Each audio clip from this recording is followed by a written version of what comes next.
Shell का topic हमारा finish हो चुका था। ये जो एक टॉपिक रह गया छोटा सा, तो पहले हम उसको देख लेते हैं, फिर ये क्वेश्चंस हैं जिनके आंसर आप कमेंट सेक्शन में दीजिएगा। शेल के टाइप्स रह गए। तो शेल क्या होते हैं? दो टाइप के होते हैं, एक तो प्रोकैरियोटिक शेल, दूसरा होता है यूकैरियोटिक शेल। जो प्रोकैरियोटिक शेल होता है उसमें क्या होता है, जो न्यूक्लियस होता है वो पूरी तरीके से डेवलप नहीं होता है, ठीक है।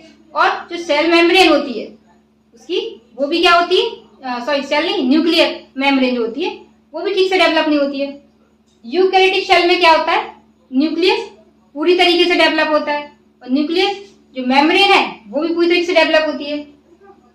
प्रोकैरियोटिक शेल में क्या होता है, जो राइबोसोम्स पाए जाते हैं वो क्या होते हैं, स्मॉल राइबोसोम्स होते हैं, जबकि यूकैरियोटिक शेल में लार्ज राइबोसोम्स होते हैं। आपकी जो प्रोकैरियोटिक शेल होती है उसमें आपके शेल ऑर्गेनल्स नहीं होते इसके अलावा, जबकि यूकैरियोटिक शेल में क्या होता है, और भी अदर ऑर्गेनल्स होते हैं, जैसे कि माइटोकॉन्ड्रिया है, प्लास्टिड है, राइबोसोम्स हैं, ठीक है। जो प्रोकैरियोटिक शेल होती है उसमें जो शेल वॉल होती है वो आपकी पेप्टिडोग्लाइकॉन से मिलकर बनी होती है, जबकि जो आपकी यूकैरियोटिक शेल होते हैं उसमें जो शेल वॉल होती है वो आपकी सेलुलोज से मिलकर बनी होती है, ठीक है। अब प्रोकैरियोटिक शेल के कुछ एग्जांपल्स, जैसे कि आपके बैक्टीरिया हो गया और साइनोबैक्टीरिया हो गया। वहीं यूकैरियोटिक शेल में क्या आ जाते हैं आपके अमीबा या पैरामीशियम, ठीक है। तो और इसमें जो प्रोकैरियोटिक शेल होती है इसमें जो डीएनए होता है वो सिंगल मेम्ब्रेन होता है, जबकि यूकैरियोटिक शेल में क्या होता है, ऐसा नहीं होता, ठीक है। तो ये आपका टाइप्स ऑफ शेल खत्म हो गया। अब ये कुछ क्वेश्चंस हैं जिनके जवाब आपको देने हैं, अगर आपको मेरा टॉपिक समझ आया है तो, ठीक है। First question is heredity unit क्या होता है, मतलब क्या है इसमें जो शेल है उसमें हेरिडिटी यूनिट क्या है।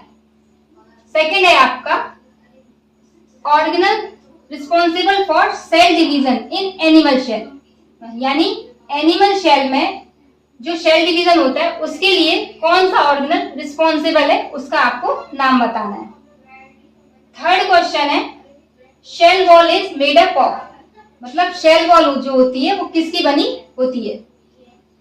फोर्थ क्वेश्चन है आपके लिए लार्जेस्ट शेल ऑर्गेनल, जो लार्जेस्ट शेल ऑर्गेनल है वो कौन सा है। फिफ्थ क्वेश्चन है आपके लिए protein factory of the cell, मतलब जो शेल की जो प्रोटीन फैक्ट्री है वो क्या है, उसका नाम बताना है आपको। सिक्स्थ क्वेश्चन है carotene pigment is responsible for which colour, जो कैरोटीन पिगमेंट होता है वो किस कलर के लिए रिस्पॉन्सिबल होता है।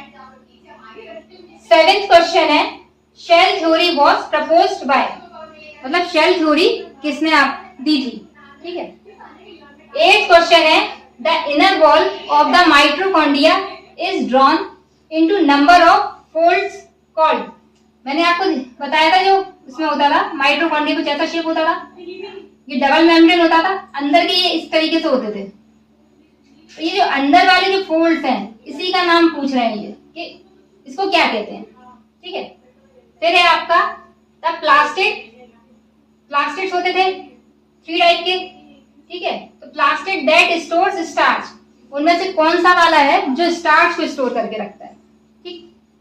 एंड लास्ट क्वेश्चन है आपका non living structure found in the cytoplasm, जो साइटोप्लाज्म है उसमें जो नॉन लिविंग स्ट्रक्चर पाया जाता है उसको क्या कहते हैं, ठीक है।